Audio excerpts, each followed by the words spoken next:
Hi, this is Vik and you are watching my channel. तो भाई चालू करते हैं, वापस आते हैं अपनी सीरीज पे। और सीरीज बन रही है कौन सी? कॉस्ट अकाउंटिंग की। ठीक है भाई। हाँ जी, चाहे बीकॉम प्रोग्राम में हो चाहे बीकॉम ऑनर्स में हो, वो मैटर नहीं करता। बस आपका जो सेमेस्टर है वो सेकंड, फोर्थ या फिर सिक्स्थ में उससे होना चाहिए। आप आराम से ये सीरीज देख सकते हो। सिंपल। हाँ जी, आज चालू करने वाले हैं चैप्टर नंबर 10, जिसका नाम है कॉन्ट्रैक्ट कॉस्टिंग। ठीक है भाई। और कॉन्ट्रैक्ट कॉस्टिंग चैप्टर जो है बहुत इजी चैप्टर है, बहुत आसान तरीके से आप समझ जाओगे। और चैप्टर शुरू करने से पहले एक छोटी सी बात, अगर आप किसी भी सब्जेक्ट के नोट्स परचेज करना चाहते हो तो आप इस नंबर पे कांटेक्ट करके नोट्स परचेज कर सकते हो। Simple sir. चलिए, आप कोशिश करना कि व्हाट्सएप करो, कि कॉल करने में कभी हम बिजी मिलेंगे, कभी आप बिजी मिलोगे, तो इस वजह से कांटेक्ट हो नहीं पाएगा ठीक से। आप व्हाट्सएप करो, हम जल्दी से जल्दी आपको रिप्लाई देने की कोशिश करते हैं। सिंपल। ठीक है। हाँ जी, जो भी अमाउंट होगा नोट्स का वो बहुत ही मिनिमम अमाउंट है, 150 से 200 के बीच में नोट्स रहते हैं। आप आराम से कांटेक्ट करोगे तो आपको मिल जाएंगे। शायद उस टाइम पे डिस्काउंट भी चल रहा हो, अगर आप ऑफर मतलब कि आप कांटेक्ट करते हो तो फिर शायद आपको और सस्ते में मिल जाए, वरना 150 से 200 रुपए प्राइस रहता है। ठीक है भाई। चलिए आगे चालू करते हैं। सबसे पहले बात आती है भैया, ये कॉन्ट्रैक्ट कॉस्टिंग होती क्या है। देखो, इससे पहले हमने चैप्टर नंबर 9 सीखा। 9 चैप्टर के अंदर हम सीख रहे थे जॉब कॉस्टिंग। जॉब कॉस्टिंग के अंदर क्या था, कोई भी बंदा आता था, आपको एक जॉब देता था। जैसे कि टेलर की दुकान है आपकी, तो आपको वो देगा कपड़े सिलने के लिए या फिर पैंट सिलने के लिए, सूट सिलने के लिए। ठीक है, ऐसे ऐसे आपको कपड़े दे दिए, इसको बोलते हैं जॉब कॉस्टिंग। आपने उनको काम प्रोवाइड कर दिया, वो काम आपको करके आपको प्रोवाइड कर देंगे, मतलब आपको सामान आपका वापस कर देंगे। सिंपल। ठीक। तो यहाँ पे क्या होता है, जॉब कॉस्टिंग के अंदर एक छोटा सा कॉन्ट्रैक्ट होता है, जो कि छोटे समय के अंदर मतलब कि जल्दी से पूरा हो जाता है और थोड़ा बहुत अमाउंट आपको मिल जाता है, जो भी आपका प्रॉफिट होता है उस पर। सिंपल। ठीक है। सेम वैसे ही काम है, बस यहाँ पे क्या है, हम ना किसी मतलब जैसे क्या होता है जॉब पोस्टिंग में हम बहुत सारे काम ले लेते हैं कि भाई ये भी बना दूंगा, ये भी बना दूंगा, ये भी बना दूंगा, और सारा काम मिला के हम अपना प्रॉफिट मार्जिन ऐड करके बता देते हैं और सारा काम जॉब प्रोवाइड कर देते हैं उनको, मतलब सारा काम करके उनको उनका सामान पकड़ा देते हैं। सिंपल। अब ये कॉन्ट्रैक्ट कॉस्टिंग है। कॉन्ट्रैक्ट कॉस्टिंग क्या होता है, आपके पास ना कोई एक बड़ा प्रोजेक्ट आएगा। यहाँ पे जो बड़े बड़े प्रोजेक्ट होते हैं वो लिए जाते हैं, जैसे हाईवे बनाने का काम, जैसे कि कोई बड़ा काम जो कि 2-3 साल तक चलने वाला है, कोई घर बनाने का काम, कंस्ट्रक्शन का काम हो गया, किसी भी तरीके से गली गली गली बनाने का काम, रोड बनाने का काम, ऐसे वाले जितने भी कॉन्ट्रैक्ट है ना, वो लिए जाते हैं कॉन्ट्रैक्ट कॉस्टिंग के अंदर। सिंपल। हाँ जी, यानी कि जो बड़े बड़े काम है जो कि 2-3 साल में लगा, जिनमें ज्यादा पैसा लगता है, जिसमें ज्यादा प्रॉफिट लगता है, समझ में? हाँ जी, तो इस तरीके से जो काम होते हैं वो क्या होते हैं, कॉन्ट्रैक्ट कॉस्टिंग। और कॉन्ट्रैक्ट कॉस्टिंग ज्यादातर जो होती है वो 2-3 साल तक चलती रहती है। केवल एक ही प्रोजेक्ट है, एक ही काम है, कॉन्ट्रैक्ट बेसिस पे अगर आप कर रहे हो तो फिर एक ही काम है, एक ही प्रोजेक्ट है, और उसको लंबे समय तक आप करते रहते हो, उसको बोलते हैं कॉन्ट्रैक्ट कॉस्टिंग। सिंपल ना? बढ़िया। एक बार देखते हैं कॉन्ट्रैक्ट कॉस्टिंग है क्या। तो कॉन्ट्रैक्ट कॉस्टिंग क्या है? It is a special form of job costing. Job costing का एक स्पेशल फॉर्म है जहां पे under which contract is treated as a cost unit, जहां पे कॉन्ट्रैक्ट को ही क्या माना जाता है, कॉस्ट यूनिट मानी जाती है। सिंपल ना? ठीक, आगे चलते हैं। And cost are accumulated and मतलब कि ascertained separately from each contract. और जो कॉन्ट्रैक्ट मतलब जो कॉस्ट है वो क्या बोलते हैं, हर कॉन्ट्रैक्ट के बेसिस पे अलग अलग कैलकुलेट करी जाती है। सिंपल। यहाँ पे जो सारा काम होगा ना वो कॉन्ट्रैक्ट के हिसाब से होगा। जैसे जॉब कॉस्टिंग में हम अपने हिसाब से देते थे, जैसे हमको जो जो प्रोजेक्ट लेना है वो प्रोजेक्ट लेते थे, जो जो काम अपने हिसाब से हम कर पाएंगे उसको बढ़ाते थे, जो काम हमको लगता है कि नहीं कर पाएंगे या फिर इसमें ज्यादा मार्जिन नहीं मिल रहा तो उसको हटा देते थे हम। सिंपल। यहाँ पे सारा काम किसके हिसाब से करना पड़ेगा, कॉन्ट्रैक्ट के हिसाब से। जितना बड़ा कॉन्ट्रैक्ट होगा उतना ज्यादा हमें क्या करना पड़ेंगे, काम करने पड़ेंगे। सिंपल ना? बस यहाँ पे बड़ा प्रोजेक्ट है, टाइम एरिया ज्यादा लगने वाला है, कॉस्ट भी ज्यादा लगने वाली है। ठीक है भाई, और लेकिन एक ही प्रोजेक्ट रहने वाला है। सिंपल। इसको बोलते हैं बस कॉन्ट्रैक्ट कॉस्टिंग। अब इसके फीचर क्या है, खासियत क्या है कॉन्ट्रैक्ट कॉस्टिंग की? पहली feature, new contract new cost unit. यानी जैसे ही आपके पास कोई नया कॉन्ट्रैक्ट आएगा आपकी नई कॉस्ट यूनिट आ जाएगी, यानी नई तरीके से आपको तैयारी करनी चालू करनी पड़ेगी। समझ में? वहां पे क्या था, आप क्या बोलते कपड़े वपड़े सिलते हो तो फिर सारे एक तरीके से काम करने हैं, आपको सारा कॉस्ट जो था वो एक तरीके से ही डिसाइड करनी पड़ेगी। लेकिन यहाँ पे नया कॉन्ट्रैक्ट आया किसी चीज का तो नई तरीके से तैयारी करनी है। जैसे घर बनाने का कॉन्ट्रैक्ट होगा तो अलग तरीके से मटेरियल लाना पड़ेगा, रोड बनाने का कंस्ट्रक्शन का काम होगा तो फिर अलग तरीके से कॉन्ट्रैक्ट करना पड़ेगा। सिंपल इतना। ठीक, आगे चलते हैं भाई। कह रहा है मोर देन 1 ईयर। जो ज्यादातर इसमें काम होते हैं वो ज्यादातर क्या होते हैं, एक अकाउंटिंग पीरियड से ज्यादा टाइम लेते हैं। अकाउंटिंग पीरियड क्या मतलब कि 1 अप्रैल से लेकर 31 मार्च तक होता है। ठीक है भाई। चलिए, इसको फाइनेंशियल ईयर भी बोलते हैं।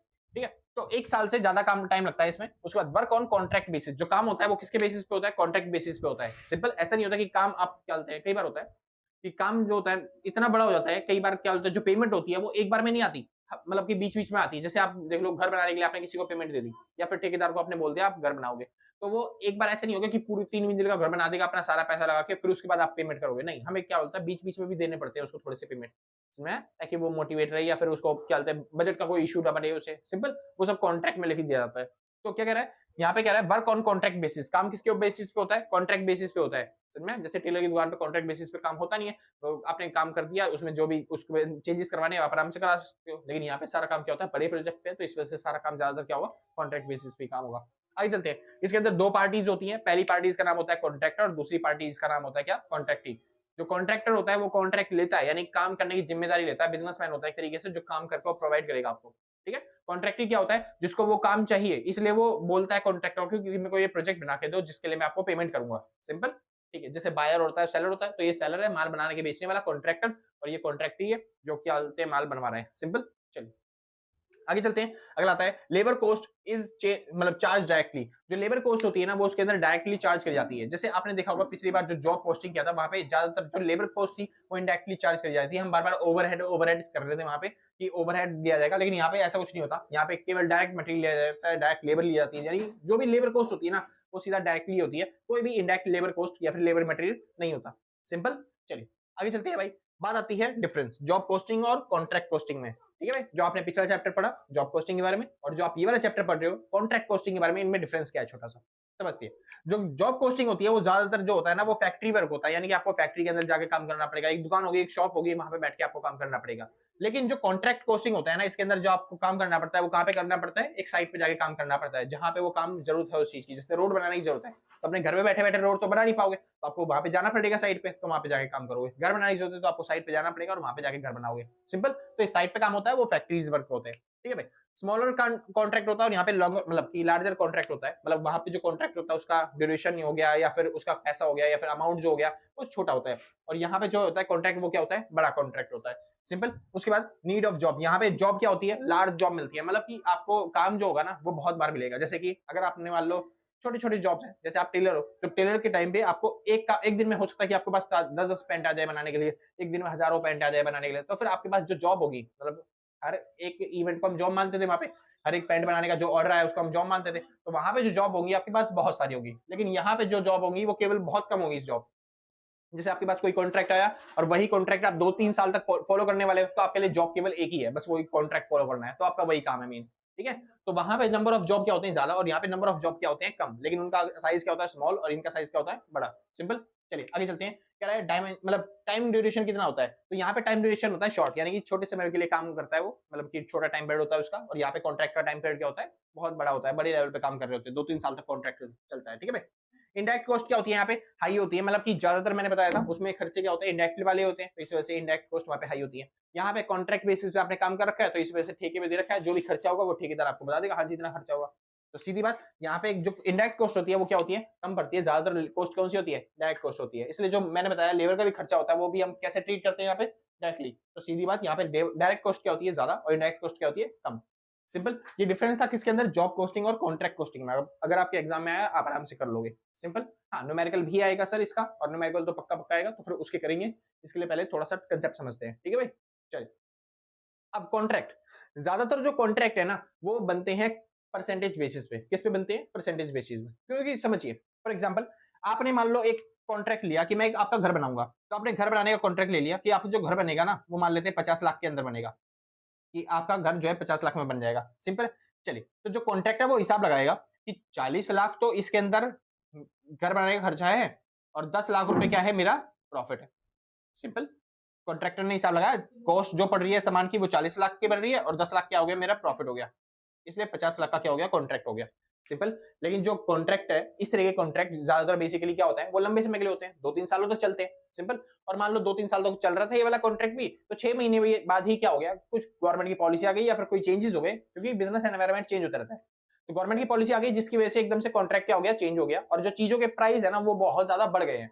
चीजों के प्राइस क्या हो गए, बहुत ज्यादा बढ़ गए। अब जो कॉन्ट्रैक्टर है उसने कॉन्ट्रैक्ट बना रखा था कि मैं आपको 50 लाख में एक काम करके दूंगा, तो चीजों के प्राइस बढ़ चुके हैं, तो उसकी कॉस्ट भी क्या हो चुकी है सामान बनाने की, बढ़ चुकी है, यानी जिससे प्रॉफिट मार्जिन क्या हो गया इस कॉन्ट्रैक्टर का, कम हो गया, यानी कि एक तरीके से इसको लॉस फेस करना पड़ गया। हो सकता है ना भाई कॉन्ट्रैक्ट में बड़े प्रोजेक्ट है, 2-3 साल में पता नहीं क्या हो सकता है बिजनेस में, या फिर मान लो जो बिल्डिंग बना रहे थे वो डूब गई, मतलब ढह गई, तो दोबारा से आपको उसी कॉन्ट्रैक्ट को 50 लाख में ही पूरा करना पड़ेगा, समझ में आया? हाँ जी, तो इस तरीके से आपका खर्चा क्या हो सकता है, बढ़ सकता है, जिससे आपकी प्रॉफिट मार्जिन जो है कैपेसिटी वो क्या हो जाएगी, कम हो जाएगी, सिंपल ना। तो इस बेसिस पे यहाँ पे ज्यादातर कॉन्ट्रैक्टर ऐसे नहीं किए जाते। यहाँ पे कॉन्ट्रैक्ट कैसे किए जाते हैं, जो बड़े वाले कॉन्ट्रैक्ट है वो इस बेसिस पे नहीं होते। बड़े वाले जो कॉन्ट्रैक्ट होते हैं वो बताते हैं सर पहली चीज कॉस्ट, यानी कि इस सामान को इस घर को बनाने में खर्चा कितना आएगा। जैसे 40 लाख का घर का खर्चा है तो 40 लाख बता देंगे आपको सीधा सीधा, घर को बनाने में 40 लाख खर्चा आएगा। जो भी खर्चा आएगा हमको मेटर मतलब जो कॉन्ट्रैक्टर होता है वो बोलता है घर को बनाने का 40 लाख का खर्चा है, और वो 40 लाख का खर्चा आप देने वाले हो, मैं कुछ नहीं छुपाने वाला, सारा खर्चा आप करोगे, बट मेरे को भी तो प्रॉफिट कमाना है, तो जो भी घर बनाने का खर्चा होगा, जितना भी खर्चा होगा उस पे प्लस में 25% जो होगा या फिर 10% होगा या फिर जो 20% होगा वो मैं लूंगा। इसका 20% कितना हो गया 10 लाख, तो 10 लाख कौन लूंगा, कौन लेगा, कॉन्ट्रैक्टर। ये बोल दिया जाता है, यानी जो कॉस्ट होगी, कॉस्ट का एक परसेंटेज कौन लेता है, कॉन्ट्रैक्टर। समझ में, किस बेसिस पे, कॉन्ट्रैक्ट बेसिस पे। इतना सिंपल था, कोई दिक्कत तो नहीं ना। ज्यादातर लोग इस वाले मेथड को यूज करते हैं, क्यों, अगर मान लो मार्केट में महंगाई हो जाती है, 10 मतलब 40 लाख का जो हमारा कॉस्ट पड़ने वाला था पहले, अब वो जो कॉस्ट है वो हमारा 50 लाख का पड़ने वाला है। सिंपल, कॉस्ट कितनी पड़ने वाली है, अगर 50 लाख पड़ने वाली है, यानी कॉस्ट बढ़ चुकी है, तो हमारा जो प्रॉफिट मार्जिन है वो भी क्या हो जाएगा, उससे बढ़ जाएगा। तो हमें 50 लाख का 10% मतलब 20% प्रॉफिट मिलेगा। सिंपल, जो कि कितना बनता है ऑल अराउंड, मतलब कि इसका 20% भाई, ये सॉरी, अभी जो 20% है इसका बनता है, हाँ जी, 8 लाख। तो हमें जो, अगर ये इसका प्राइस बढ़ जाता है और 50 लाख का हमारा खर्चा बन जाता है, तो फिर हमें मिलेगा कितना, 10 लाख रुपए मिल जाएगा। सिंपल, यानी कि अगर कॉस्ट बढ़ती है किसी चीज की, तो हमको प्रॉफिट मार्जिन में क्या मिलेगा, ज्यादा मिलेगा, क्योंकि पहले से ही फिक्स कर देते हैं। जितने भी बिजनेसमैन है, जितने भी कॉन्ट्रैक्टर हैं, वो पहले से फिक्स कर देते हैं आपका जो भी खर्चा पड़ेगा, कोई बात नहीं, मैं आपको और मतलब सीधा सीधा बता दूंगा, साफ साफ बता दूंगा कि ये खर्चा बना है इस चीज का, ठीक है, बिल लाके दिखा दूंगा बेसिकली, ठीक है। बस हमको जो प्रॉफिट परसेंटेज चाहिए थी, वो प्रॉफिट परसेंट हमें मिल जानी चाहिए।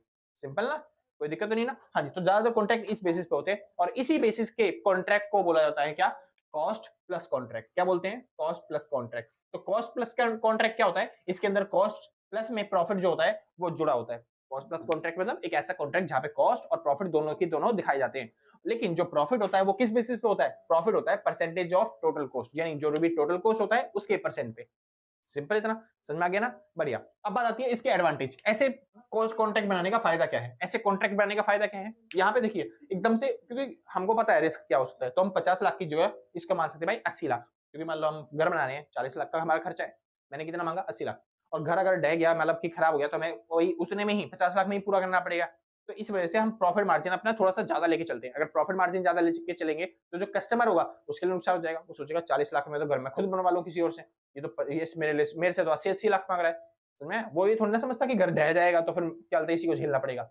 समझ में, हाँ जी। तो इस वजह से यहाँ पे क्या होता है, रीजनेबल प्रॉफिट होता है। क्या होता है, रीजनेबल प्रॉफिट, किसमें, इसमें रीजनेबल प्रॉफिट, मतलब जितना खर्चा आ रहा है, कॉस्ट जितनी कॉस्ट आ रही है उसका ही इतना परसेंट फिक्स है कि आपको इतना देना पड़ेगा। जैसे 100 रुपए खर्चा है, 100 का 10% देना पड़ेगा, यानी कि कितना, 110 देना पड़ेगा। 200 खर्चा आ रहा है तो उसका 10% 20 रुपए देना पड़ेगा। सिंपल, तो रीजनल प्रॉफिट मिलता है उसको। अगला हैजिंग। इस मेथड में ना आप हैजिंग कर सकते हैं, जो कॉन्ट्रैक्टर है वो बचाव कर सकता है अपना, क्योंकि उसको पता है फ्यूचर में जाके प्राइस क्या हो सकते हैं, किसी भी चीज के बढ़ सकते हैं, और जैसे ही प्राइस बढ़ेंगे तो फिर उसका प्रॉफिट मार्जिन क्या हो जाएगा, यहाँ पे कम हो जाएगा। तो इस वजह से यहाँ पे हैजिंग हो सकती है। हैजिंग मतलब होता है बचाव करना। तो यहाँ पे बचाव हो सकता है, फ्यूचर में अगर इन्फ्लेशन होती है या फिर डिफ्लेशन होती है, महंगाई मंदी चलती है, तो उसका प्राइस भी क्या हो जाएगा, प्रॉफिट का मार्जिन बढ़ जाएगा या घट जाएगा। सिंपल ना, ठीक, आगे चलते हैं।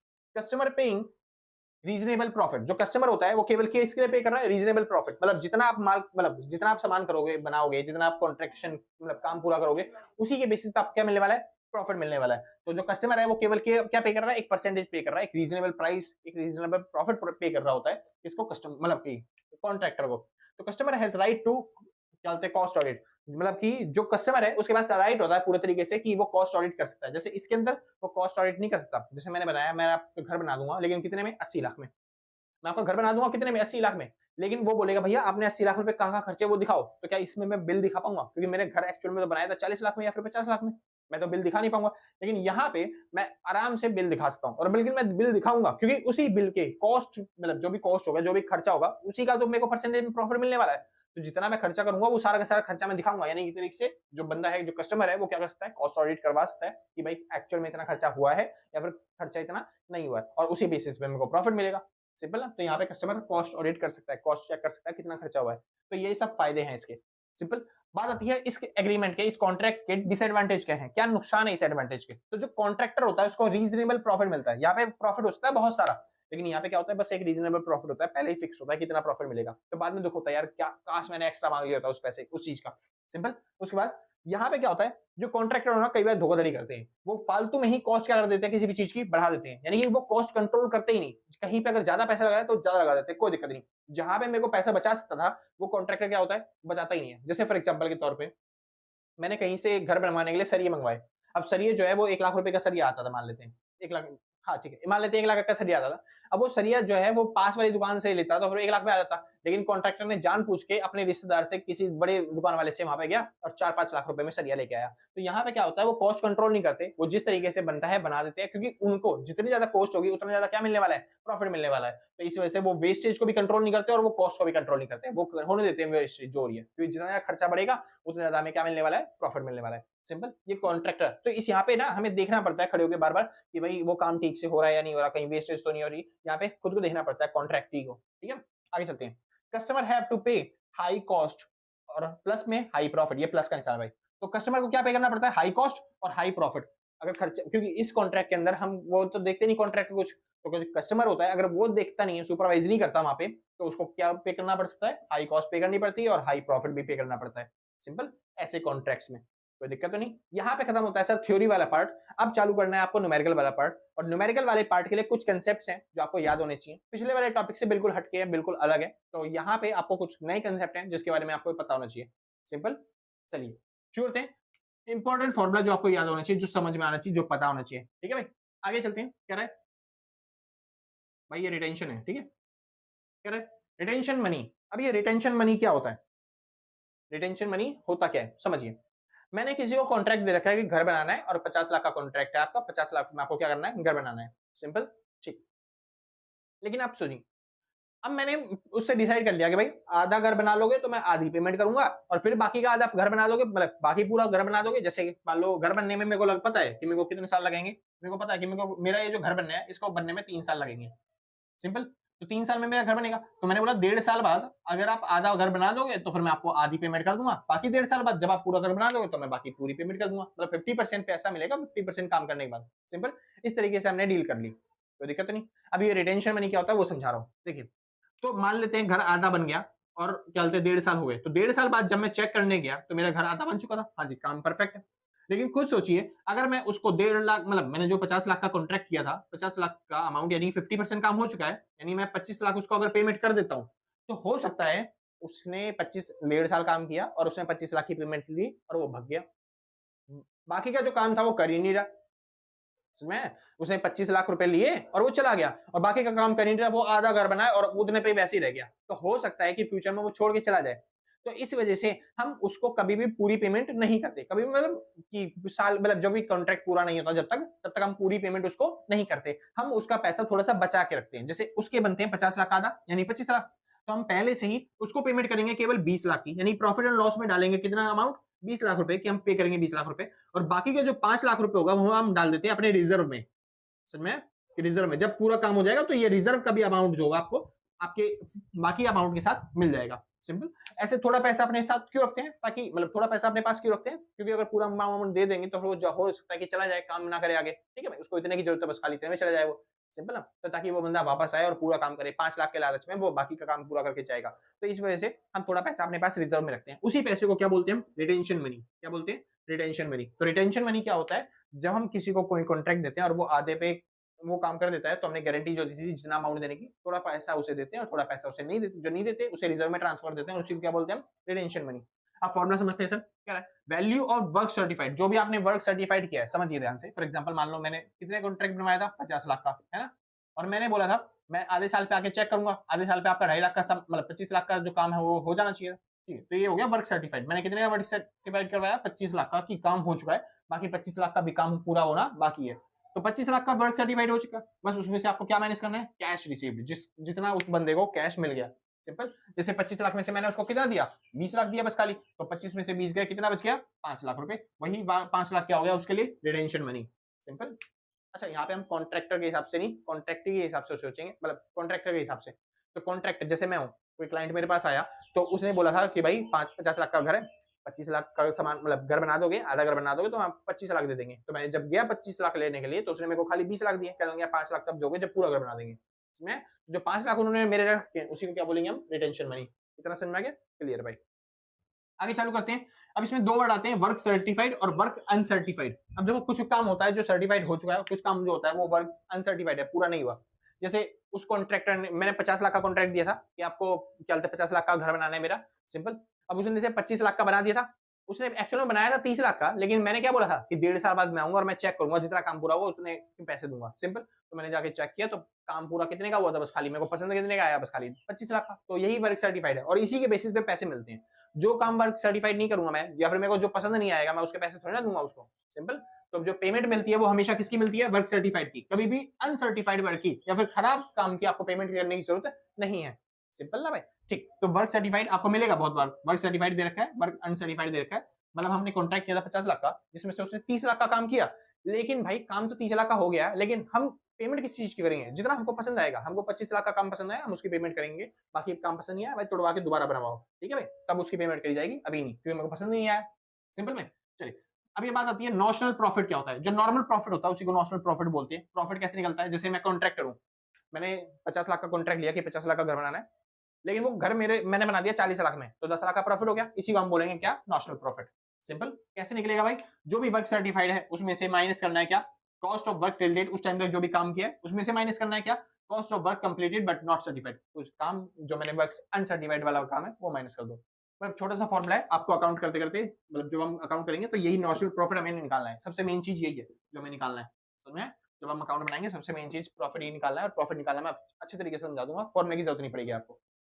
आगे चलते हैं, एस्टिमेटेड प्रॉफिट क्या होता है। एस्टिमेटेड प्रॉफिट क्या होता है, जैसे कॉन्ट्रैक्ट का जो प्राइस होता है उससे अगर हमारी एस्टिमेटेड प्रॉफिट होता है कि कॉन्ट्रैक्ट प्राइस से अगर हमने कोई काम सस्ते में कर दिया है, कम में कर दिया है, तो हमको क्या हो गया, प्रॉफिट। जैसे 50 लाख का मैंने बोला था कि आपका घर बनाऊंगा, लेकिन वो घर बन गया कितने में, 40 लाख में, तो वो हमें क्या हो गया, एक्चुअली में 10 लाख का प्रॉफिट, सिंपल। उसी को बोलते हैं एस्टिमेटेड प्रॉफिट। तो कैसे निकालना है, कॉन्ट्रैक्ट प्राइस में से माइनस करना है estimated total cost of contract, जो एस्टिमेटेड टोटल कॉस्ट बनती है कॉन्ट्रैक्ट की 40 लाख जो बनी थी, उसको माइनस करना है, बस खत्म काम, आपका आ गया एस्टिमेटेड प्रॉफिट, सिंपल भाई। अब चलिए सर, सुनिए सर, ये सब काम था जब पूरा हो जाए काम तब, ये कंसेप्ट है जो आपको याद रखना पड़ेगा, यही होना चाहिए फिक्स। जब काम जो होता है आधा अधूरा हुआ है, तब आप इस तरीके से पेमेंट करोगे अपने कॉन्ट्रैक्टर को, मतलब कॉन्ट्रैक्टी को। कॉन्ट्रैक्टी जो है वो आपको इस तरीके से पेमेंट करेगा, समझ में, ठीक। तो आपने कॉन्ट्रैक्ट लिया, कोई मान लेते हैं, और आपने उस पर काम करना चालू कर दिया, ठीक है। आपने कॉन्ट्रैक्ट लिया, मान लेते हैं कितने का, आपने 1 लाख का कॉन्ट्रैक्ट लिया, कोई छोटा सा अमाउंट लेते हैं, आपने 1 लाख का कॉन्ट्रैक्ट लिया, 2 साल में पूरा होगा, ठीक है। अगर आपने जो काम किया है, काम किया, मान लेते हैं हमने काम किया कितने का, 35,000 का, कितने का, 35,000 का, ठीक है। लेकिन उसमें से 35,000 में से उस बंदे ने खाली वर्क जो सर्टिफाइड किया है ना, वो केवल कह रहा है कि आपने जो काम किया है अच्छे तरीके से, वो केवल 20,000 का किया है, बाकी 15,000 का काम मैं अभी सर्टिफाइड करूंगा ही नहीं, मेरे को मतलब ही नहीं है उससे, आपने ठीक से किया नहीं, क्योंकि पूरा बना ही नहीं है, पूरा कंप्लीट हुआ ही नहीं, उसको पूरा कंप्लीट होगा चाहिए था। तो 35,000 का मैंने काम कर दिया, लेकिन उसने सर्टिफाइड कितने का किया, बस खाली 20,000 का। तो मेरे को जो पेमेंट मिलेगी वो किस पे मिलेगी, जो काम सर्टिफाइड किया, अभी स्टार्टिंग में बताया था, जो काम सर्टिफाइड होगा उसके बेसिस पे पेमेंट मिलती है। तो मेरे को 20,000 रुपए मिलने चाहिए, क्योंकि मैंने 20,000 का काम कर दिया। कह रहा है भैया हाँ मिलना तो चाहिए 20,000 रुपए, लेकिन आपको मैंने बताया था छोटा सा टॉपिक, क्या, कि पूरी पेमेंट नहीं देगा कोई भी इंसान, तो उसमें से थोड़ा पैसा रखता है ताकि मैं फ्यूचर में उसके लिए काम करता हूँ, समझ में। तो 20 में से वो भी मेरे को कितना देगा, मुश्किल से 90%, मान लो 18,000 रुपए देगा या फिर 15,000 रुपए देगा, ताकि 5,000 रुपए कहाँ पे रखेगा वो, रिजर्व में अपने पास। लेकिन सुनिए ध्यान से, ऐसा नहीं है कि आपको थोड़ा सा काम किया और उसके बाद आपको थोड़ा पेमेंट मिल जाएगी, समझ में। अगर आप स्टार्टिंग में ही पेमेंट कर देते हो, तो फिर आप, इस बंदे ने जो 20,000 काम किया, वो पता है क्या किया, 20,000 रुपए जो लगाए हैं वो कहाँ लगाए हैं, 1 लाख रुपए का प्रोजेक्ट था, 20,000 रुपए का वो जो दिखा रहा है मैंने काम किया है, बस उसने क्या किया है, वो जो दुकानों से सामान लाके रखना था घर बनाने के लिए, वो घर बनाने के लिए वो सामान लाके रख चुका है, बस खाली इतना काम किया, इसी में आपके 20,000 रुपए लग चुके हैं। क्या उसने कोई काम किया, नहीं, उसने तो मार्केट से सामान लाके रख दिया। अगर वो पैसे ले लेगा, 18,000 रुपए ले लेगा और वो चला जाएगा अपने घर, तो क्या आप कुछ कर सकते हो, वो तो पैसे लेके चला गया अपने घर, आपका सामान लाके पड़ा हुआ है, उसने तो काम चालू भी नहीं किया था अभी तक, समझ में। तो इसलिए कहते हैं, अगर आपका काम कभी भी, जो आपका वर्क सर्टिफाइड है, 1/4 जो भी कॉन्ट्रैक्ट प्राइस है उससे कम है, जैसे कि कॉन्ट्रैक्ट प्राइस कितना था, 1 लाख, और 1 लाख से अगर उसने 25,000 से या फिर 25,000 से कम काम किया है, यानी 25% से कम काम किया है, तो कोई भी पैसा नहीं देना, जितना भी पैसा है वो सारा का सारा पैसा कहाँ पे ट्रांसफर दो, रिजर्व एंड सरप्लस में। यानी 25,000 रुपए, 1 लाख रुपए का प्रोजेक्ट था आपका, 1 लाख के प्रोजेक्ट में अगर उसने 25,000 से कम का वर्क सर्टिफाइड है, 25% से कम का काम किया है, तो उसको 1 रुपया नहीं देंगे, सारा पैसे कहाँ पे ट्रांसफर करेंगे हम, रिजर्व एंड सरप्लस में। इतना सिंपल, कोई दिक्कत तो नहीं, ठीक, परफेक्ट, समझ में आ गया आपको। अगर उस बंदे ने जो वर्क सर्टिफाइड है, जो काम किया है, वो 1/4 ऑफ द वर्क सर्टिफाइड उससे ज्यादा है, लेकिन हाफ, यानी कि 1/2 से जो कॉन्ट्रैक्ट प्राइस है उससे कम है, यानी कि जो उसने काम किया है 1 लाख रुपए का, जो उसने काम किया था 1 लाख में से जो आपने वर्क सर्टिफाइड किया, वो 25,000 या उससे ज्यादा, और 50,000 या उससे कम, यानी कि 1/2, हाफ मतलब होता है, मतलब इसका आधा। तो 50,000 से कम का काम किया है और 25,000 से ज्यादा का काम किया है, तो आप पेमेंट कैसे करोगे, पूरे अमाउंट की पेमेंट नहीं करोगे जितना उसने काम किया, जितना उसने काम किया उसका 1/3 पेमेंट करोगे बस खाली। जो भी उसका प्रॉफिट बनता है उसका कितना पेमेंट करोगे? 1/3।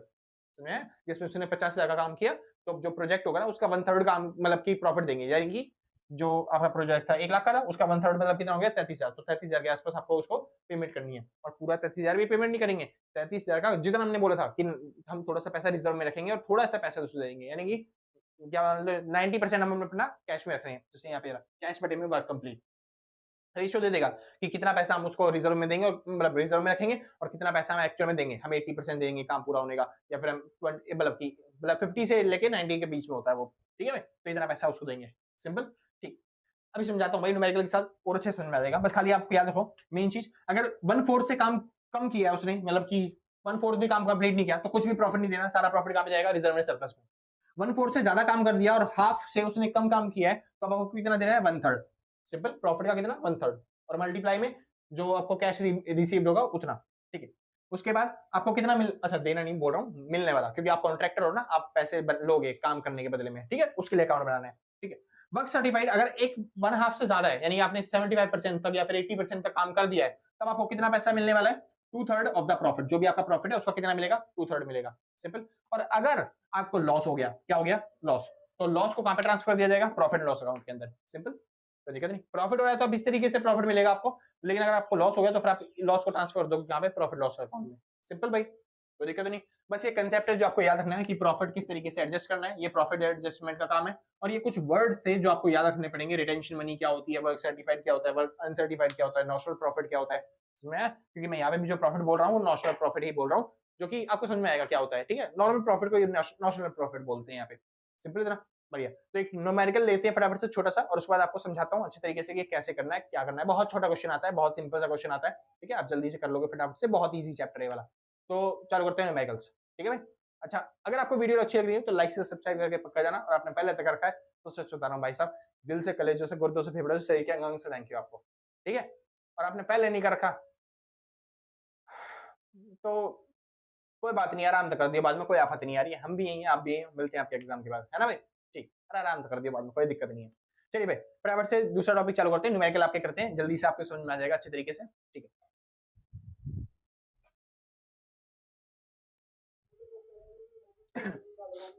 हाँ भाई, श्योर है। चलिए फिर वापस आते हैं अपने टॉपिक पे। तो एक क्वेश्चन करते हैं फटाफट से प्रैक्टिस। तो क्या रहा क्वेश्चन वाला? ठेकेदार,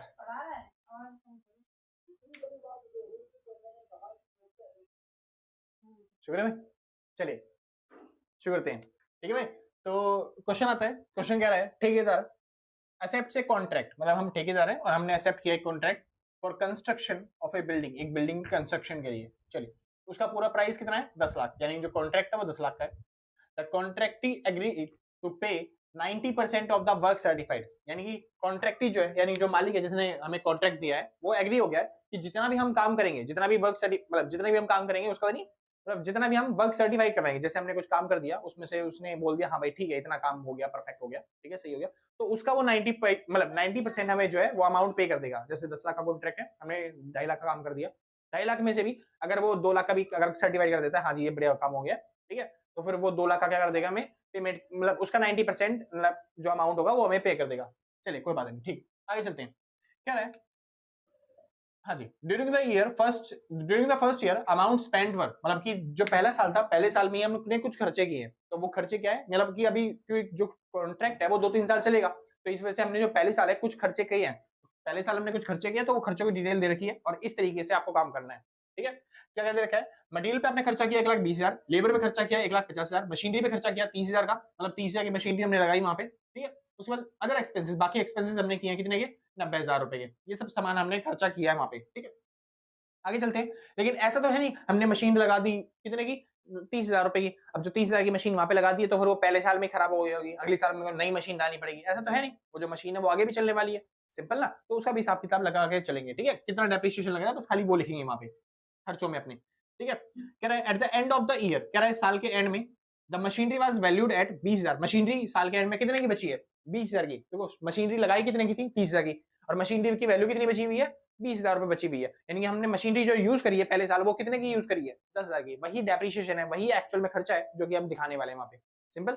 चलिए आगे चलते हैं, क्या है मटेरियल एट द साइट, मतलब मटेरियल भी पड़ा हुआ है कुछ साइट पे, मटेरियल हमने 1,20,000 खरीदा था, लेकिन इसमें से कुछ साइट पे मटेरियल पड़ा हुआ है जो हमने इस साल यूज नहीं किया, अगले साल यूज करेंगे, तो हम एक्चुअल में खर्चा दिखाएंगे कितना खर्चा हुआ। Site were valued at 5,000, material जो है 5,000 का पड़ा हुआ है, यानी एक्चुअल में जो मटेरियल दिखाया जाएगा वो कितने दिखाया जाएगा, 1,15,000 रुपए, सिंपल। ठीक, उसके बाद क्या है work certified during the year बस टोटल कितना 4 लाख, हमने 4 लाख का जो काम किया, मतलब किया हमने कितने का भी हो पता नहीं, 5 लाख का 10 लाख का पता नहीं, लेकिन हमने 4 लाख का जो वर्क है वो सर्टिफाइड करवा लिया, यानी कि सर्टिफाइड हो चुका है कि परफेक्ट काम हो रखा है आपका 4 लाख रुपए का, ठीक है, यानी जो हमको पेमेंट मिलेगी वो भी 4 लाख के बेसिस पे मिलेगी, सिंपल सा। चलिए आगे चलते हैं, क्या है in addition extra work in progress not certified, कुछ काम ऐसा भी है जो कि हो चुका है लेकिन वो सर्टिफाइड नहीं हुआ, मतलब मैंने बताया ना 4 लाख का काम था, लेकिन वो एक्चुअल में ये नहीं है कि हमने 4 लाख का ही किया, हमने कुछ एक्स्ट्रा भी कर सकते हैं, 5 लाख 6 लाख का किया होगा, लेकिन बंदे ने सर्टिफाइड कितने का किया, बस खाली 4 लाख का, ठीक है। तो हमने काम कितने का किया था, कह रहा है नॉट सर्टिफाइड जो है ना वो दे रखा है आपको कितना 15,000, हमने 4,15,000 का काम किया, जिसमें से उसने 4 लाख वाला काम सर्टिफाइड कर दिया, बाकी 15,000 वाला अभी काम सर्टिफाइड उसने नहीं किया, सिंपल। तो जब वो सर्टिफाई हो जाएगा तब उसका हम उसके लिए भी पेमेंट के लिए अप्लाई करेंगे, सिंपल सा। चलिए कह रहे हैं आपको क्या कह रहा है, कह रहा है प्रिपेयर कॉन्ट्रैक्ट अकाउंट, आपको कॉन्ट्रैक्ट अकाउंट बनाना है इन द बुक्स ऑफ ठेकेदार, ठेकेदार की बुक्स में कॉन्ट्रैक्ट अकाउंट बनाना है, also show various figures of profit that can be reasonably transfer to profit loss account, यानी कि प्रॉफिट लॉस अकाउंट में कितना हम इसके प्रॉफिट के अलावा कोई और प्रॉफिट ट्रांसफर कर सकते हैं, वो भी आपको अमाउंट बताना है, सिंपल। तो पहली चीज आपको कॉन्ट्रैक्ट अकाउंट बनाना है और उसके बाद कितना प्रॉफिट आप ट्रांसफर कर सकते हो प्रॉफिट लॉस अकाउंट में वो बताना है। प्रॉफिट लॉस अकाउंट में मतलब कितना आपको पेमेंट करोगे उन क्या जो हम मतलब कितना हमको पेमेंट मिलेगी वो आपको बताना है, ठीक है, कॉन्ट्रैक्टर से। चलिए जी कॉन्ट्रैक्टी से, चलिए जी शुरू करते हैं। सबसे पहले बात आती है कॉन्ट्रैक्ट अकाउंट बनाने के लिए, तो कॉन्ट्रैक्ट अकाउंट बना लेते हैं। नॉर्मल अकाउंट तो वैसे ही बनते हैं भाई सारे के सारे, वही पर्टिकुलर अमाउंट, तो ये रहा आपके लिए पर्टिकुलर और ये यहाँ पे रहा अमाउंट, ये रहा पर्टिकुलर और ये रहा आपके लिए अमाउंट, सिंपल, ठीक है। तो ये रहा contract account, contract account in the books of ठेकेदार, ठीक है, ठेकेदार की बुक्स में हम कॉन्ट्रैक्ट अकाउंट बना रहे हैं। अब आपको पता है सर जो भी लॉस होते हैं जो भी एक्सपेंसेस होते हैं वो सारे सारे कहाँ पे आते हैं, डेबिट में। तो जो डेप्रिसिएशन लग रहा होगा, जो भी मशीनरी आप यूज करेंगे, मटेरियल यूज कर रहे होंगे, वो सारे सारे कहाँ पे आने वाला है, डेबिट साइड में। और जितना भी सामान बच गया होगा, क्लोजिंग स्टॉक हो गया, या फिर आपका जो मटेरियल जो बचा हुआ है आपके पास, या फिर जो भी आपके सेल्स करने, जैसे ट्रेडिंग अकाउंट सीखा है ना आपने बचपन में, आपने ट्रेडिंग अकाउंट सीखा होगा, याद आ गया मेरे को, ठीक है भाई। तो वहां पे आपने लिखा होगा ओपनिंग स्टॉक यहाँ पे, क्लोजिंग स्टॉक यहाँ पे, सेल्स आप यहाँ पे लिखते हो, है ना, जितना भी माल परचेज करते हो वो यहाँ पे लिखते हो, डायरेक्ट एक्सपेंस जितने भी होते हैं, लेबर वेबर के खर्चे वो आप यहाँ पे लिखते हो, है ना भाई। डेप वेप होता है वो पीएनएल में लिखते हैं, लेकिन लिखते कहाँ पे, डेबिट साइड में, है ना। तो पीएनएल के अकाउंट के अंदर डेबिट साइड में लिखते हैं, मतलब ये जितने भी खर्चे होते हैं वो डेबिट में, जितनी भी आपको इनकम हो रही है या फिर जितना भी आपका क्लोजिंग स्टॉक बच रहा है, सामान बच रहा है, उसको हम कहाँ पे लिखते हैं, क्रेडिट में। सेम इसी तरीके से आपको भी यहीं पे ऐसे करना है, मतलब यहाँ पे भी करना है, सिंपल। बस थोड़ी सी लैंग्वेज चेंज हो जाएगी, वर्डिंग चेंज हो जाएगी, क्योंकि यहाँ पे ओपनिंग स्टॉक क्लोजिंग स्टॉक नहीं दिया होगा ना, इस वजह से। तो देखो आपको क्या क्या दे रखा है, कह रहा है स्टार्टिंग में मतलब कि during the first year amount spend on work, मतलब इतना सामान हमने खर्चा किया था। तो पहले एक बार खर्चों को लिख लेते हैं। मटेरियल पे कितना खर्चा किया हमने, 1,20,000, चलिए जी। तो मटेरियल पे हमने खर्चा किया कितने का, 1,20,000 का, चलिए जी परफेक्ट, ठीक है भाई। ये मान लो परचेज हो गया या फिर ओपनिंग स्टॉक हो गया मटेरियल का, जो भी हमने खर्चा किया। लेबर पे भी खर्चा किया, वेजेस मान लेते हैं 1,50,000, है ना भाई। तो ये हो गया लेबर, लेबर पे खर्चा किया कितने का, 1,50,000 का। एक्सपेंसिस तो डेबिट में लिख दिया सारी चीजें। मशीनरी पे आपने खर्चा किया है, हाँ जी मशीनरी लिख देते हैं। वैसे तो मशीनरी का डेप लिखते हैं, लेकिन आप ऐसे भी कर सकते हो। तो मशीनरी का अगर डेप लगना हो तो बस खाली 20-30,000 30,000 की मशीनरी थी, 20,000 की अभी भी बची हुई है, यानी कि मशीनरी पे डेप कितना लगा होगा, बस खाली 10,000। तो आप चाहो तो यहाँ पे 10,000 रुपए लिख सकते हो, मशीनरी का डेप्रिसिएशन बस खाली। लेकिन आप ऐसे भी दिखा सकते हो कि मशीनरी आपने पहले खरीदी थी 30,000 की, सिंपल। बाद में वहां पे दिखा देना कि जो मशीनरी अभी भी बिजनेस में पड़ी हुई है, साइट पे पड़ी हुई है, वो कितने की है, 20,000 की है। तो अपने आप ही ऑटोमेटिकली डेप्रिसिएशन आ जाएगा 10,000 रुपए का, सिंपल सर। चलिए उसके बाद क्या था, अदर एक्सपेंस। तो ये रहे भाई अदर एक्सपेंस, कितने के, 90,000 के, 90,000, सिंपल। तो आपने चारों आइटम जो भी आपने खर्चा किया वो लिख दिया। अब एक बार उस साइड लिख लेते हैं क्या क्या चीजें आपको इनकम मिली, इनकम कहां से मिली, पैसे कहां से मिलेगा। तो वर्क इन प्रोग्रेस, ठीक है, ये बाई में होता है भाई, यहाँ पे सब चीज टू में होती है, ठीक है। वर्क इन प्रोग्रेस क्या क्या है हमारे पास, वर्क इन प्रोग्रेस सबसे पहले कुछ काम सर्टिफाइड हो चुका है, तो वर्क सर्टिफाइड। अब कितना काम मैं सर्टिफाइड करवा चुका हूं उनसे, तो मेरे को कितनी इनकम मिलने वाली है। तो मैंने देखा मेरे को वर्क सर्टिफाइड यानी 4 लाख रुपए मेरे को मिलने वाले हैं, क्योंकि 4 लाख रुपए मैं उनसे सर्टिफाइड करवा चुका हूँ, सिंपल, ठीक है। और कितना इनकम मिलनी चाहिए मेरे को, वर्क अनसर्टिफाइड की, क्योंकि मेरे को वो भी तो करवा चुका हूँ ना, बस ये अनसर्टिफाइड है। तो इसके हिसाब से मिलेगी नहीं, लेकिन है तो इनकम ही हमारी। तो कितना था, 15,000 रुपए था वर्क अनसर्टिफाइड, यानी टोटल मैंने जो काम किया मेरे को जो इनकम मिलनी चाहिए थी वो मिलनी चाहिए थी 4,15,000। इसमें से कितनी मिलती है वो तो बात की बात है, सिंपल सर 4,15,000 मेरे को इनकम मिलनी चाहिए थी। तो मैंने एक तरीके से जैसे सेल्स नहीं लिखते थे क्रेडिट साइड में, सेम वैसे मैंने लिख दिया 4,15,000 रुपए, सिंपल। अब आते हैं स्टॉक कितना बच गया हमारे पास। तो देखो हमारे पास क्या क्या बचा हुआ है, एक मशीनरी बची हुई है कितने की, 20,000 की, तो लिख देता हूँ मशीनरी, सॉरी बाय में मशीनरी एट साइट, मशीनरी कुछ साइट में पड़ी हुई है अभी भी, कितने की, 20,000 की, सिंपल। तो अगर आप इसको नहीं लिखना चाहते ऐसे तो आप यहाँ पे डेप्रिसिएशन ऑन मशीनरी भी लिख सकते हो। 30,000 की मशीनरी थी और उस पर 20,000 की वैल्यू अभी पड़ी हुई है, मतलब एक्चुअल में 10,000 का डेप्रिसिएशन है, तो आप यहाँ पे सीधा 10,000 लिख देना, बाय में डेप्रिसिएशन ऑन मशीनरी 10,000 रुपए, खत्म। ठीक है, आप चाहो तो ऐसे भी कर सकते हो, ठीक है भाई, मर्जी आपकी। और बुकों में आपको ऐसे रखा है तो मैं कह रहा हूँ फॉर्मेट के साथ चलो ज्यादा बेटर रहेगा, ठीक है। डेप्रिसिएशन लिख सकते हो, वो भी फॉर्मेट के अंदर ही है। क्या रहा है अब आपके पास स्टॉक पड़ा हुआ है मशीनरी मतलब कि मटेरियल का, कितने का, 5,000 का, चलिए। तो बाय में मटेरियल एट साइट, आपके पास साइट पे मटेरियल पड़ा हुआ है, ठीक है, कितने का, 5,000 का, सिंपल सा, तो दिक्कत नहीं। अगर आपको लॉस वॉस हो जाता कोई तो वो हम लॉस भी लिख सकते थे इस साइड, ठीक है। बाकी इतना ही होता है बस ज्यादा क्वेश्चन के अंदर, और क्वेश्चन खत्म हो गया, बस ये सिंपल क्वेश्चन था। जो भी आपने एक्सपेंसेस किए वो यहाँ पे लिखा है, जो भी आपकी सेल्स थी, जो भी आपको इनकम मिलने वाला है, सर्टिफाइड हो चाहे अनसर्टिफाइड हो, वो आपने यहाँ पे लिख दिया। उसके बाद जो जो मटेरियल बच गया आपके पास वो आपने लिख दिया, लॉस होता तो लॉस भी लिख देते, ठीक है भाई। हाँ जी, और डेप्रिसिएशन अगर लिखना हो तो मशीनरी का सीधा बैलेंस करके आप डेप्रिसिएशन डाल सकते हो, खत्म काम। इसके अलावा कुछ नहीं था, बस बस आपको टोटल करना है और बैलेंस करना है, और बैलेंस करते के साथ ही आपका आंसर आ जाएगा, और कुछ तो था नहीं ना भाई इसके अंदर। चलिए अब कुछ नहीं है भाई, चलिए जो टोटल करते हैं बैलेंस कर लेते हैं। तो 4,15 और 5 कितना हो गया, 4,20, 4,20 और 20 कितना हो गया, 4,40, तो इसका टोटल हो गया 4,40,000, सिंपल। तो इसका भी भैया टोटल 4,40,000 आना चाहिए, देखते हैं एक बार, 4,40,000 आना चाहिए इसका, लेकिन इसका टोटल है कितना वो चेक कर लो एक बार। तो हो गया 20, 20 और 30 हो गया 50, है ना भाई, और एक 50 और एक 50 ये हो गया 3,00,000, 3,00,000 और ये 90,000, ये हो गया 3,90,000, कितना हुआ, 3,90,000। और यहाँ पे टोटल कितना आ रहा है, 4,40,000, यानी कितना बैलेंस बच गया, 50,000 का, वो क्या हो गया हमारे लिए, प्रॉफिट। तो ये हो गया 50,000 का प्रॉफिट। और इसी प्रॉफिट को हम क्या बोलते हैं टू में, नॉशनल प्रॉफिट। मैंने बोलता ना नॉशनल प्रॉफिट बताना, बस यही प्रॉफिट है जो हमने प्रोजेक्ट काम किया उस पर हमें क्या मिला, प्रॉफिट मिला, उसी को बोलते हैं नॉशनल प्रॉफिट, सिंपल सा। ये कैसे निकाला हमने, बैलेंस फिगर करके, ठीक है भाई। अब चलिए ये जो प्रॉफिट है, अब प्रॉफिट कहाँ पे बांटने हैं, देखो अब जो प्रॉफिट हो चुका है 50,000 का, ये कौन लेके जाएगा, सारा का सारा हमें पेमेंट करनी है किसको, मतलब हमको मिलना था किसको, कॉन्ट्रैक्टर को मिलना है पैसे, मतलब ठेकेदार को हमको पैसे मिलने वाले हैं, सिंपल। कितने रुपए मिलने वाले हैं, प्रॉफिट कितना कमाया हमने, 50,000। लेकिन जाहिर सी बात है जो कॉन्ट्रैक्ट है क्या वो 50,000 रुपए देगा, नहीं, तो उसमें से कुछ पैसा देगा कुछ पैसा नहीं देगा। तो देखिए फटाफट से कितना मिलना है, मेरा बाय में नॉशनल प्रॉफिट, नॉशनल ये रहा प्रॉफिट, ठीक है भाई। तो ये मान लो बैलेंस फिगर है ये, ठीक है भाई। अब कितना प्रॉफिट हुआ था, 50,000 का प्रॉफिट हुआ था हमारा। अब 50,000 में से कुछ हमें मिलने वाला है, कुछ हमें नहीं मिलने वाला। अब वो कैलकुलेट कर लेते हैं भाई, हमें कितना मिलेगा, जितना हमें मिलेगा वो ट्रांसफर कर दिया जाएगा टू में प्रॉफिट एंड लॉस अकाउंट, है ना भाई। और जितना हमें नहीं मिलने वाला उसको ट्रांसफर कर देंगे कहाँ पे, रिजर्व में, ताकि बाद में मिलेगा, क्योंकि ये reserve and surplus account, simple. तो वहां पे ट्रांसफर कर दिया जाएगा और टोटल दोनों साइड का क्या हो जाएगा, बैलेंस बराबर आ जाएगा, यानी 50,000 यहाँ पे भी और 50,000 यहाँ पे भी। बस अब देखना कि प्रॉफिट में कितना डालूं, कितना हमको मिलने वाला है, और कितना रिजर्व एंड सरप्लस में डालना है, सिंपल। चलिए, तो मैंने क्राइटेरिया बताया था पिछली बार, याद है आपको, मैंने बताया था पहला केस, यानी कि अगर आपका वर्क सर्टिफाइड जो है वो 1/4 से कम है, किससे, वर्क फोर्स से, जो भी क्या था आपका कॉन्ट्रैक्ट अमाउंट था ना, CONTRACT, ठीक, जो भी आपका कॉन्ट्रैक्ट अमाउंट था उसका 1/4 से अगर आपको वर्क सर्टिफाइड कम है तो प्रॉफिट आपको कुछ नहीं मिलने वाला।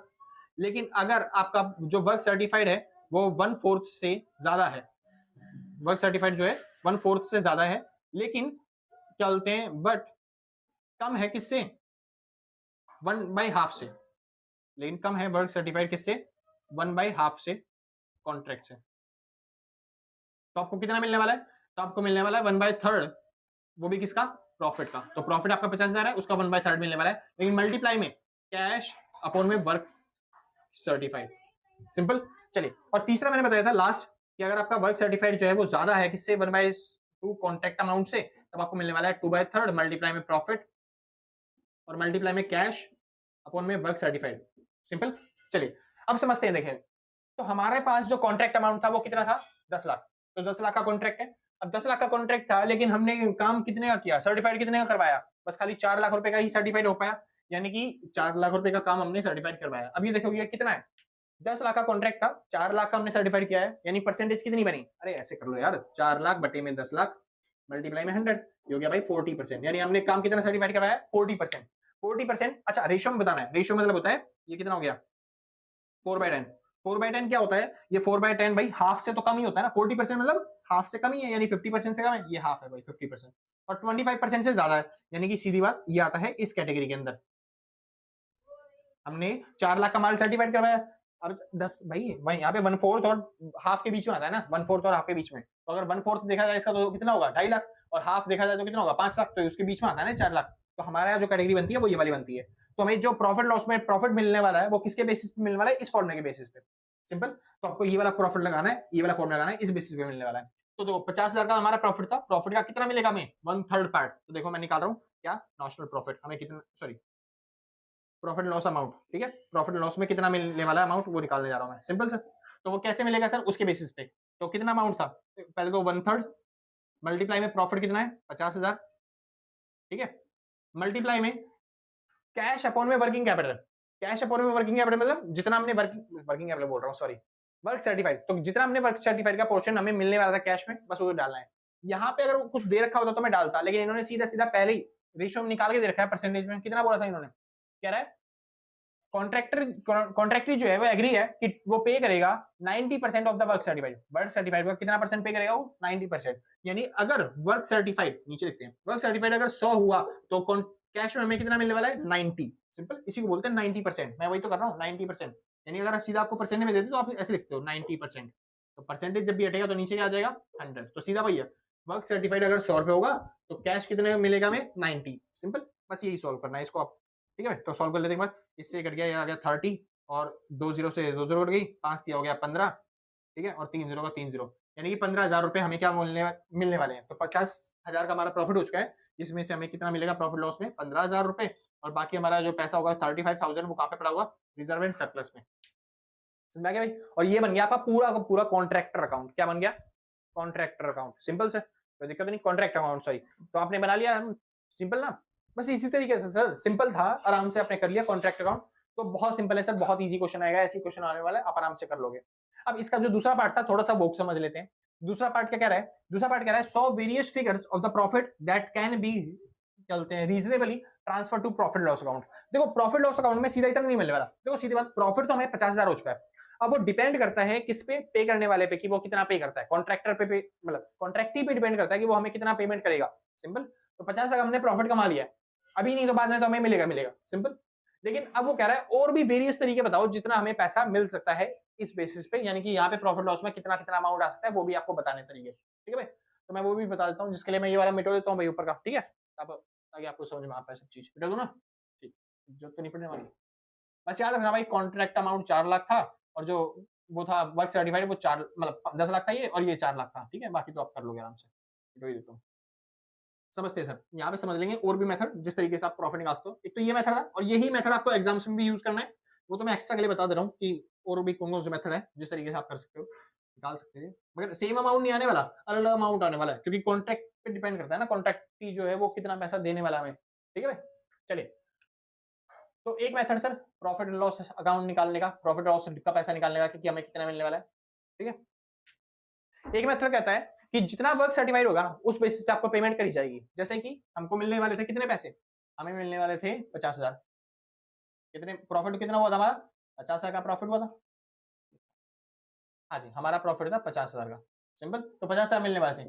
लेकिन मैंने बताया जो भी पेमेंट होती है वो किस बेसिस पे मिलती है, वर्क वर्क सर्टिफाइड पे, जितना वर्क सर्टिफाइड करवाएंगे उतना पैसा हमें मिलेगा, सिंपल, जितना काम वो चेक कर लेंगे कि हाँ भाई पूरा हो गया अच्छा हो गया, तो उसी पे पैसे मिलेगा, सिंपल। चलिए, तो इसी बेसिस पे अगर आप अमाउंट निकालो तो इसी बेसिस पे निकाल सकते हो सीधा। तो वर्क सर्टिफाइड कितना था आपका 4 लाख, अपॉन में टोटल अमाउंट कितना आ गया, मतलब कि कितना था 10 लाख है ना भाई, बस इस बेसिस पे आप आराम से निकाल सकते हो कि इतना पैसा मिल जाएगा हमें, जो कि कितना बनेगा 10 लाख से कट गया 40%, 40% इसका कितना हो गया, इसका 40% हो गया, सेम 40% है ना, हाँ जी, तो इसका 40% हो गया भाई कितना 20,000, तो 20,000 हमें अमाउंट मिलने वाला है, सिंपल सर। यानी कि ये फॉर्मूला क्या बन गया, जो आपका नॉशनल प्रॉफिट था उसको मल्टीप्लाई कर दिया किससे, जो आपको क्या बोलते हैं वर्क सर्टिफाइड था, और अपॉन में क्या कर दिया आपने contract amount, contract price, simple sir. तो इस तरीके से आराम से आप निकाल सकते हो प्रॉफिट लॉस का बैलेंस, यानी कि 20,000 जो आपका प्रॉफिट आया वो यहाँ पे आ जाएगा, और फिर यहाँ पे बच जाएगा कितना, खाली बस खाली 30,000 रुपए रिजर्व एंड सरप्लस में। इसके अलावा और भी तरीके हैं सर, जैसे कि दूसरा तरीका देख लेते हैं, ये पहला तरीका था, दूसरा तरीका क्या है, आपको 50,000 मिलने वाले हैं, सिंपल, वो भी किस बेसिस पे, जो आपने वर्क सर्टिफाई करवाया उस पे, तो वर्क सर्टिफाई आपने 4 लाख करवाया, टोटल 10 लाख में से, है ना, ठीक है, मल्टीप्लाई में उसने बोला था कि हम जितना भी वर्क सर्टिफाई होगा उसका 90% आपको पे करेंगे, तो दूसरा तरीका क्या है, बस 90 क्या पता ऊपर 90% पे कर दे उसका, तो 90% मतलब 90 अपॉन में 100 परसेंटेज हटता है तो क्या लग जाता है 100, बस इसको सॉल्व कर लो, तो इसका 90% पे करेगा तो कितना आ जाएगा 18,000, तो यहाँ पे 18,000 आ सकता है, और यहाँ पे बाकी का जो बच गया वो अमाउंट यहाँ पे रिजर्व में सरप्लस में। तीसरा तरीका आपको बता ही दिया भाई, या फिर तीसरा तरीका आप ये वाला लगा सकते हो कि भाई कि 1/3 पेमेंट कर दे किसकी, 50,000 की, ठीक है, तो 50,000 का 1/3 पेमेंट करेगा, मतलब कितना हो गया ये हो गया 16,666.7, ठीक है, पॉइंट मान लेते हैं इसको, तो क्या पता इतना पेमेंट कर दे, बाकी रिजर्व में सरप्लस में डाल दे, ठीक है, लेकिन अभी हमने लगाया कि इसका 1/3 वो पेमेंट करता है और उसका भी 90% वो पेमेंट करता है, मतलब मिनिमम अमाउंट हमें कितना मिलने वाला है मैंने वो बताया बस खाली, ठीक है भाई, तो इतना पैसा आपको मिलना ही मिलना है, ठीक है, मतलब कि जो भी आपका अमाउंट था नॉशनल प्रॉफिट उसका 1/3 और उसका भी क्या बोलते हैं 90%, बाकी अगर दिलदार निकला कॉन्ट्रैक्टर, मतलब जो कॉन्ट्रैक्ट है वो अच्छा निकला तो वो हो सकता है कि आपको इससे अमाउंट ज्यादा दे दे, ठीक है भाई, चलिए, तो यहाँ पे अलग वेरियस तरीके आपने देख लिए निकालने के लिए, ज्यादातर क्वेश्चन में मैं इस तरीके से करूंगा कि मिनिमम अमाउंट आपको इतना तो मिलने वाला है कॉन्ट्रैक्ट में, और आपको भी एग्जाम में इसी तरीके से करना है, बाकी तो निकालने के लिए किसी भी तरीके से निकाल लो, सिंपल, बस इस तरीके से है, तो भाई आगे चल करते हैं, एक क्वेश्चन और करते हैं अच्छा सा, फिर आपको अच्छे तरीके से समझ में आएगा, बस 2 क्वेश्चन करते हैं, बाकी आपके प्रैक्टिस के लिए रहेंगे ताकि आप खुद भी प्रैक्टिस कर पाओ, ठीक है भाई, चलिए, तो करते हैं क्वेश्चन, ठीक है, जिसको नोट करना है नोट कर लेना भाई, हाँ भाई शुक्र है, चलिए फिर, तो भाई अगला क्वेश्चन आता है, दूसरा क्वेश्चन, ठीक है, चलिए, तो इसमें कह रहा है modern construction have undertaken the following 2 contracts on 1 जनवरी 2015, कह रहा है एक कंपनी है मॉडर्न कंस्ट्रक्शन नाम से, और उन्होंने 2 कॉन्ट्रैक्ट लिए हैं, एक कॉन्ट्रैक्ट ए है और एक कॉन्ट्रैक्ट बी है, तो आपको क्या करना है सर, देख लेते हैं एक बार, ये सारे आइटम दे रखे हैं जो उन्होंने किया है काम, जैसे कि मटेरियल सेंड किया है साइट पे कितने का 85,000, मतलब सारी डिटेल दे रखी है आपको चाहिए, उसके बाद कह रहे हैं द कॉन्ट्रैक्ट प्राइस जो दे रखा है वो कितना दे रखा है 2,50,000 इसके लिए और 2 लाख रुपए बी कॉन्ट्रैक्ट के लिए, कह रहा है for A and B respectively, cash received from contractee से कितना पैसा मिला, कैश रिसीव्ड कितना हुआ 1,80,000 और 1,40,000 रुपए मिला दोनों कॉन्ट्रैक्ट के लिए, कह रहा है prepare contract account and contractee account, हम कॉन्ट्रैक्टर हैं और हमको 2 अकाउंट बनाने हैं, एक कॉन्ट्रैक्ट अकाउंट और एक कॉन्ट्रैक्टी अकाउंट, यानी कॉन्ट्रैक्टी से कितना पैसा लेना है उसके अकाउंट, सिंपल सर, चलिए, तो शुक्र है, चलिए भाई सबसे पहले कौन सा बनेगा भाई, कॉन्ट्रैक्ट अकाउंट बना लेते हैं, ठीक है, जल्दी से वही बनेगा, उसके बाद करेंगे कॉन्ट्रैक्ट अकाउंट, कॉन्ट्रैक्ट की तो बहुत सिंपल है, बस उनसे कैश रिसीव करने की एंट्री करनी बस आपको, ये रहा कॉन्ट्रैक्ट अकाउंट, कॉन्ट्रैक्ट अकाउंट, ठीक है, in the books of contractor, चलिए, तो ये रहा पर्टिकुलर और ये रहा अमाउंट, ये रहा पर्टिकुलर और ये रहा अमाउंट, ठीक है, चलिए, अब करना क्या है, जितने भी आपने खर्चे किए, जितने भी आपने एक्सपेंसेस किए उनको डेबिट करना है, जितने भी आपने माल बेचा है, मतलब कि माल के बेचा है, जितना भी वर्क इन प्रोग्रेस है वो यहाँ पे आएगा क्रेडिट साइड में, और जितना भी मटेरियल आपका बच गया है वो यहाँ पे क्रेडिट साइड में आने वाला है, सिंपल, और उसके बाद आपका अकाउंट भी खत्म।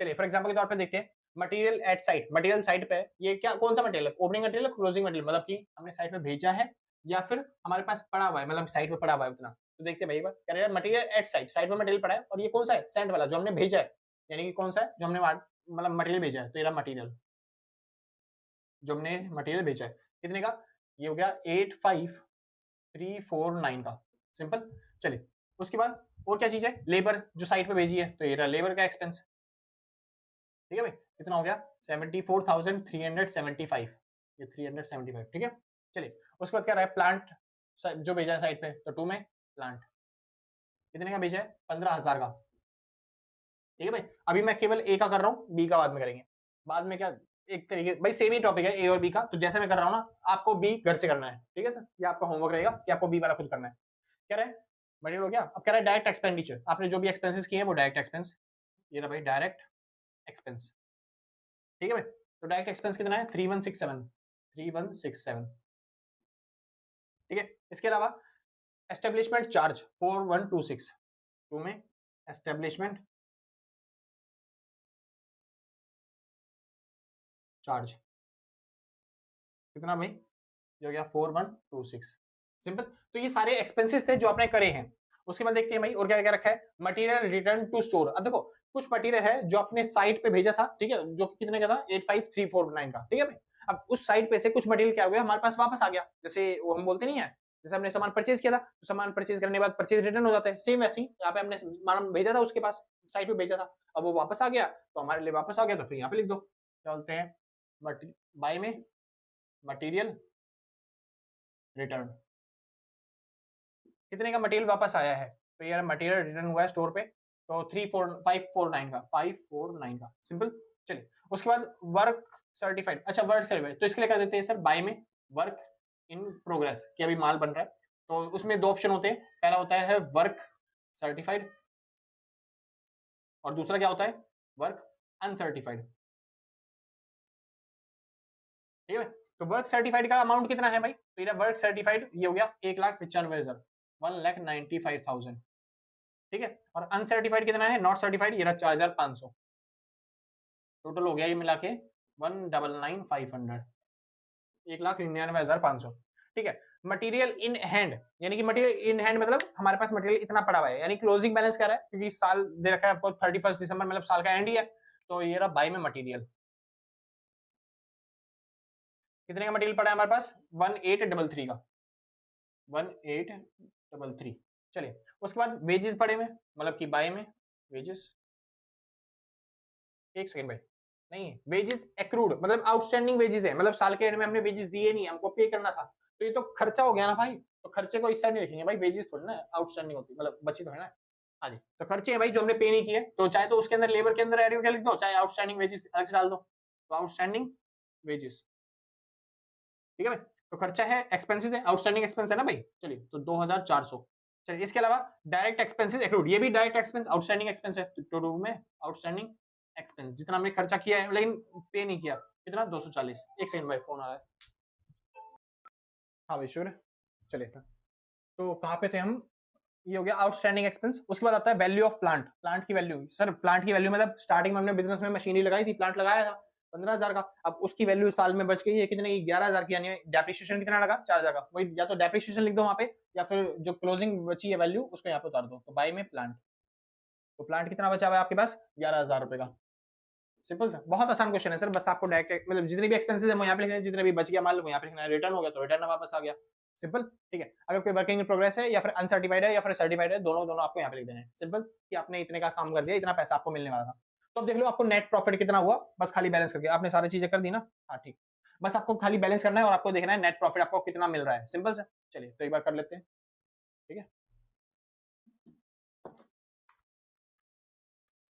हाँ भाई तो ये रहा 549 प्लस में 199 500 1833 जमा में 11,000, तो टोटल मिला के हो गया भाई 2,12,882, ये हो गया 212,882, सिंपल, चलिए इसके बाद इसका टोटल कर लेते हैं क्योंकि दोनों साइड का बराबर ही आना चाहिए, तो 212,882, ठीक है तो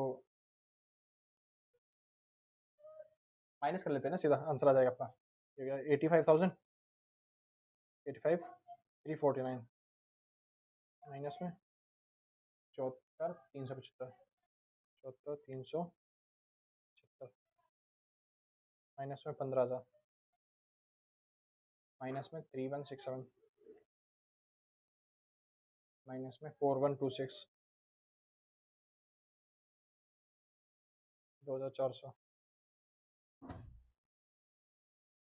240, तो ये भाई आपका आ गया प्रॉफिट 28,225, सिंपल सा, और इस प्रॉफिट को हम क्या बोलते हैं नॉशनल प्रॉफिट, ये रहा नॉशनल प्रॉफिट, ये आपने कैसे निकाला, ये हमने निकाला बैलेंस फिगर करके, सिंपल सा, और ये नॉशनल प्रॉफिट जो था उस साइड उतर जाएगा बैलेंस बीडी बन के, मतलब 2 में नॉशनल प्रॉफिट लिख लो या फिर बैलेंस बीडी लिख दो, ठीक है भाई कितना 28,225 28,225, सिंपल। अब इसमें से हमको कितना पैसा मिलना है और कितना पैसा नहीं मिलना बस उसकी कैलकुलेशन करनी है, जो पैसा मिलना होगा वो ट्रांसफर कर देंगे टू में प्रॉफिट एंड लॉस अकाउंट, और जो पैसा नहीं मिलना होगा उसको ट्रांसफर कर देंगे क्या रिजर्व एंड सरप्लस में, रिजर्व एंड सरप्लस, सिंपल सा, चलिए अब यानी कि टोटल तो यही आने वाला है फिर, तो 28,225 ये रहा 28,225, सिंपल, चलिए अब फटाफट से निकाल लेते हैं, वैल्यूएशन कर लेते हैं, जगह है नीचे लिखेंगे, ठीक है। तो अभी क्या रहा, देखो अब देखो वैल्यूएशन कैसे करनी है, मेन तो हमें देखना है कि जो हमारा वर्क सर्टिफाइड हुआ उसका परसेंटेज कितना है। देखो मैंने क्या बताया था, अगर चलते हैं जो वर्क सर्टिफाइड है वो 1/4 यानी कि 25% से कम होगा तो कोई प्रॉफिट नहीं देना, अगर 1/4 से ज्यादा होगा तब आपको प्रॉफिट देना है, लेकिन 1/3 देना है, ठीक है, प्रॉफिट का कितना 1/3, और वो भी कैश अपॉन में वर्किंग वर्क सर्टिफाइड के हिसाब से, ठीक है। और ये कब तक, जब तक वो हाफ तक होता है, और अगर हाफ से ज्यादा होगा तब आपको क्या करना है सर, हाफ से कम होना चाहिए, ठीक है। अगर आपका हाफ से ज्यादा होगा तो ये 2/3 हो जाएगा यहाँ पे बस खाली इसकी जगह, ठीक है। बस ये इतना बताया था। अब देखिए ध्यान से कितना अमाउंट है, तो आपका भाई पूरा कॉन्ट्रैक्ट कितने का था, पूरा कॉन्ट्रैक्ट कितने का था, हाँ भाई ये रहा, कॉन्ट्रैक्ट प्राइस था आपका 2.5 लाख, कितना कॉन्ट्रैक्ट प्राइस था 2.5 लाख। आपने वर्क सर्टिफाइड कितना करवाया, पहली साल बाद ही वर्क सर्टिफाइड कितना हो गया, देखो ए का, ये रहा ए का वर्क सर्टिफाइड कितना है, कैश रिसीव्ड फ्रॉम कॉन्ट्रैक्टी वाज कितना, कैश रिसीव्ड हुआ ना, वर्क सर्टिफाइड देखना भाई, वर्क सर्टिफाइड कहाँ गया, ये रहा भाई, वर्क सर्टिफाइड कितना है 1,95,000, कितना है 1,95,000, ये रहा भाई 1,95,000, सिंपल। तो 2.5 लाख का कॉन्ट्रैक्ट था और आपने पहले साल ही में ही वर्क सर्टिफाइड करवा लिया, कितने का 1,95,000 का वर्क सर्टिफाइड करवा लिया, मतलब कि ये क्या है आधे से ज्यादा है, क्योंकि इसका आधा कितना होता है भाई 2.5 लाख का आधा 1,25,000, लेकिन आपने सर्टिफाई करवा लिया 1,20,000 मतलब 95,000 का, यानी कि आपका हाफ से अमाउंट ज्यादा है। तो हाफ से अगर अमाउंट ज्यादा हो तो कौन सा फॉर्मुला करने वाला है 2/3 के हिसाब से, तो आपको कैसे निकालना है sir, profit and loss account का बैलेंस, ये आप निकालोगे 2/3 मल्टीप्लाई में नॉशनल प्रॉफिट मल्टीप्लाई में जो कैश था अपॉन में वर्क सर्टिफाइड, सिंपल सा सॉल्व कर लेते हैं एक बार। तो ये हो गया 2/3 मल्टीप्लाई में नॉशनल प्रॉफिट कितना है 28,225 मल्टीप्लाई में कैश रिसीव कितना मिल रहा था उससे कॉन्ट्रैक्ट के बेसिस पे, तो ये रहा कैश रिसीव कितना मिला 1,80,000।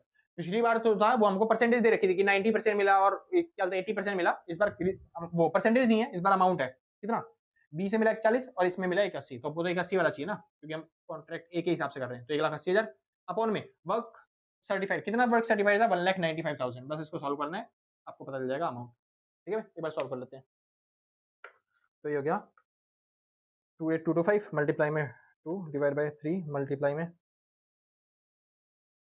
1,800 डिवाइड बाय 195,000।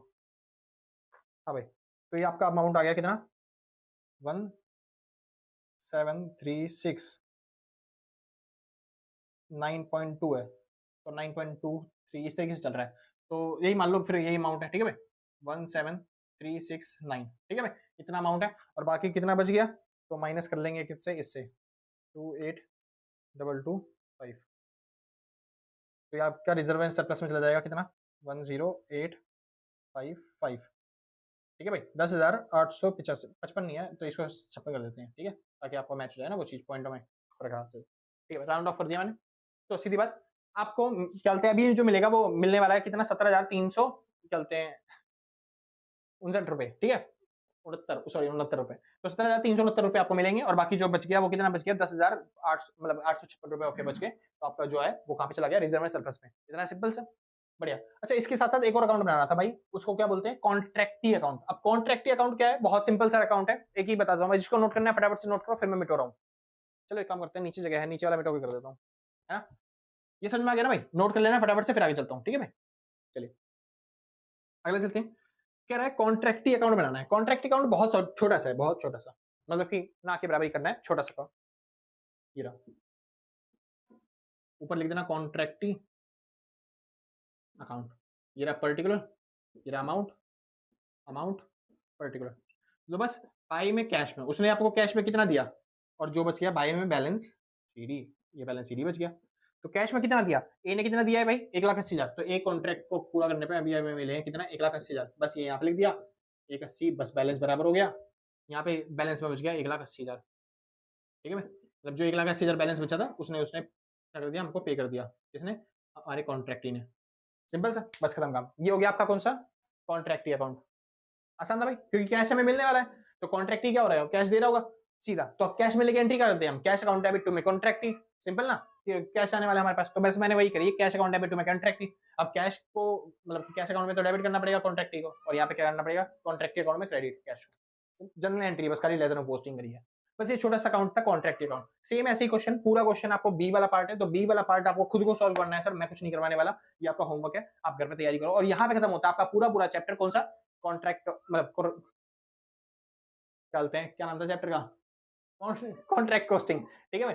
कॉन्ट्रैक्ट, मेरे को लगा कॉन्ट्रैक्ट प्रोसेसिंग है, ठीक है। तो कॉन्ट्रैक्ट कोस्टिंग आपका चैप्टर खत्म होता है। अब उसके बाद चालू होता है भाई प्रोसेस कोस्टिंग वाला चैप्टर, जो कि अगला चैप्टर बनने वाला है, ठीक है। तो आज के लिए बस नहीं, अगर वीडियो समझ में आई हो तो भाई लाइक से सब्सक्राइब करके पक्का जाना, और आपने पहले तक रखा है तो सच बता रहा हूँ भाई साहब, दिल से, कलेजों से, गुर्दों से, फेफड़ों से, शरीर के अंग से थैंक यू। ये छोटे से बाल है ना, बालों से भी थैंक यू आपको, ठीक है भाई। और आपने पहले तो नहीं कर रखा तो कोई बात नहीं है, कोई फर्क नहीं पड़ता सर। आप भी यहीं पे हो, हम भी यहीं पे, मिलते हैं आपके एग्जाम के बाद, ठीक है। अरे कोई आफत नहीं आ रही है भाई, आराम से कर दियो, बाद में जब आपको टाइम मिला ना तब कर दियो, ठीक है भाई। चलिए कोई बात नहीं।